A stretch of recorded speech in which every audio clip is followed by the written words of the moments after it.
নতুন রূপে নতুন ধারাবাহিকে ফিরতে চলেছেন বাবুর মা। সদ্য শেষ হয়েছে জনপ্রিয় ধারাবাহিক নিমফুলের মধু।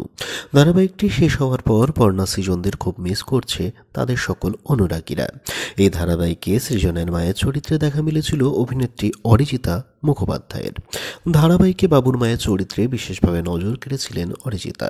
শুধু যে নজর কেড়েছিলেন বললে ভুল হবে, নিজের অভিনয় দক্ষতায় দর্শকদের তিনি এতটাই মুগ্ধ করেছিলেন যে তাকে রাস্তায় দেখলেই কেউ কেউ হাঁক পারতেন বাবুর মা বলে।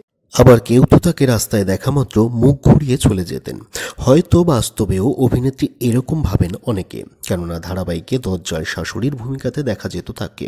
তবে এতে তার অভিনয় দক্ষতারই প্রশংসা করতে হয়, যদিও বাস্তবে কিন্তু তিনি তেমনটা নন, অর্থাৎ দজ্জাল শাশুড়ির মতো স্বভাবের নন। তবে বাবুর মা চরিত্রকে ছেড়ে ফেলাটা অত্যন্ত কষ্টের ছিল অরিজিতার কাছে। ব্যাপারটা প্রিয়জনকে হারাবার মতো ছিল। তবে সেসব এখন অতীত। নতুনভাবে নতুন রূপে ধরা দেবেন এবার নতুন ধারাবাহিকে বাবুর মা। এবার তেঁতুল পাতা ধারাবাহিকে দেখা যাবে অভিনেত্রীকে। তার চরিত্রের নাম পূর্বালী পুরকায়স্থ। তার চোখ যেন সিসিটিভি। নতুন ধারাবাহিকে অভিনয় করবার কথাটি স্বয়ং অভিনেত্রী জানিয়েছেন নিজের সামাজিক মাধ্যমে।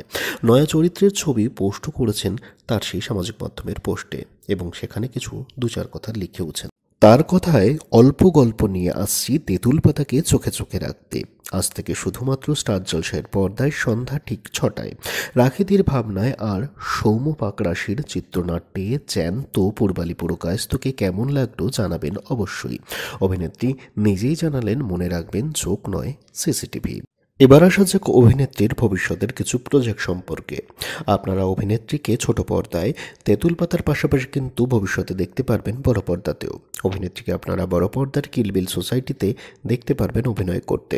অভিনেত্রী অরিজিতা মুখোপাধ্যায়ের নিমফুলের মধু ধারাবাহিকে বাবুর মার চরিত্রটি আপনাদের কেমন লাগতো সেটি কিন্তু আপনারা অবশ্যই কমেন্ট সেকশনে কমেন্টের মাধ্যমে জানাতে ভুলবেন না।